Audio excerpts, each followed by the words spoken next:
Well, the eliminative materialist's big claim is that our everyday way of understanding each other is also a kind of theory, and it has a name: folk psychology. Now, this is the theory of mind we all use every single day without even thinking about it. When you say something like, oh, he went to the fridge because he wanted a snack, you're using folk psychology. It's totally intuitive. It's basically our default software for making sense of each other. Challenger: eliminative materialism. This isn't just saying folk psychology is a bit off or incomplete. No, this view argues that it's a radically false theory, sort of like the ancient belief that demons caused illnesses. And just like we threw out demons for germ theory, eliminativists say we should ditch words like belief and desire for the cold, hard facts of neuroscience. First up, we've got what is maybe the most powerful objection, mainly because it's the one we all feel in our gut. It's that immediate, almost instinctive reaction against this whole idea. This really gets to the heart of it, doesn't it? I mean, the philosopher Descartes famously built his entire system on, I think, therefore I am, because the one thing he couldn't possibly doubt was the existence of his own thoughts. So the objection here is basically saying, look, forget your fancy theories. I have direct first-person access to my own beliefs and feelings. That certainty is way more real to me than any argument you can cook up. But, and this is a big but, the eliminativist has a pretty powerful comeback. You see, history is absolutely full of ideas that seemed completely obvious at the time, but turned out to be totally wrong. For thousands of years, what could have been more obvious than the fact that the sun goes around the earth? You could literally see it happen every day. But that powerful intuition was completely misleading. So the argument here is that our feeling of certainty about our beliefs could be just as mistaken. It's not that they deny we have experiences we call thinking, they're just saying our theory about what those experiences are is just plain wrong. All right, this second objection gets a bit more practical. It's less about deep philosophical certainty and more about, getting down to brass tacks. If I want to predict whether you're going to study for your exam tomorrow, folk psychology is an incredible tool. Do you believe the exam is important? Do you desire a good grade? If the answer is yes, then my prediction is you're going to hit the books. Now, neuroscience, for all its amazing advances, is pretty much useless for that kind of prediction right now. So the argument is, why get rid of a theory that works so well at explaining and predicting what people do?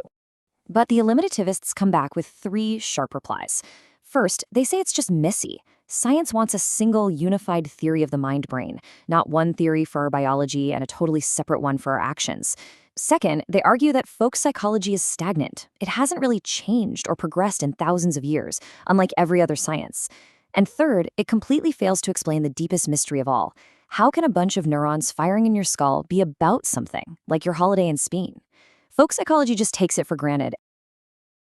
Well, not so fast. The defense is simple. You're using the wrong measuring stick. See, folk psychology has one very specific job: making sense of why people do things. Folk psychology gives a clear answer here. Neuroscience? Well, it can't. Not yet, anyway. When it comes to explaining actions, it's still the most successful theory we've got, hands down. Okay, but what about the other big criticism? That it's ancient and never changes? Is that true? No way. It's totally changed. We used to blame character. Now we look at the situation. And get this, modern psychology is actually built on top of these core folk concepts. So if you eliminate folk psychology, you're kind of tearing down a huge chunk of psychology itself.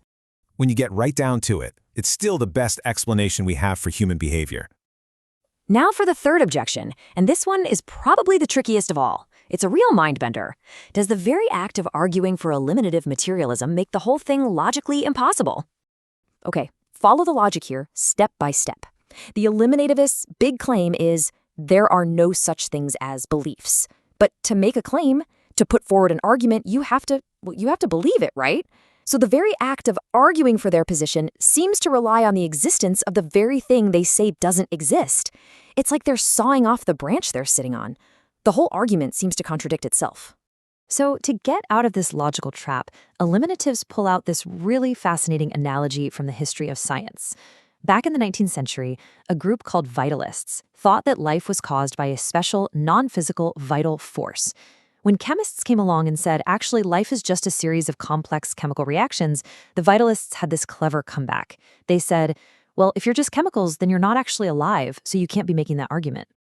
And this slide draws the parallel perfectly.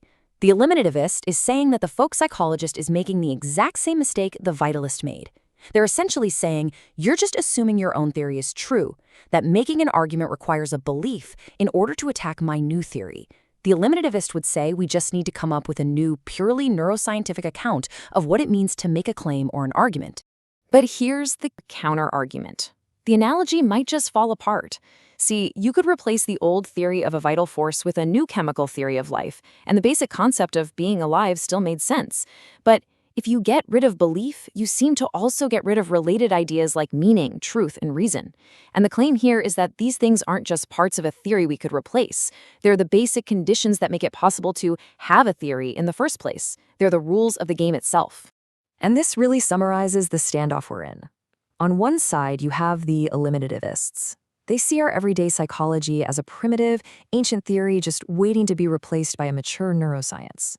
But on the other side, you have the view that these core concepts of our mental lives, meaning, intention, belief, they aren't a replaceable theory at all. They are the fundamental bedrock required for any kind of thought or reason.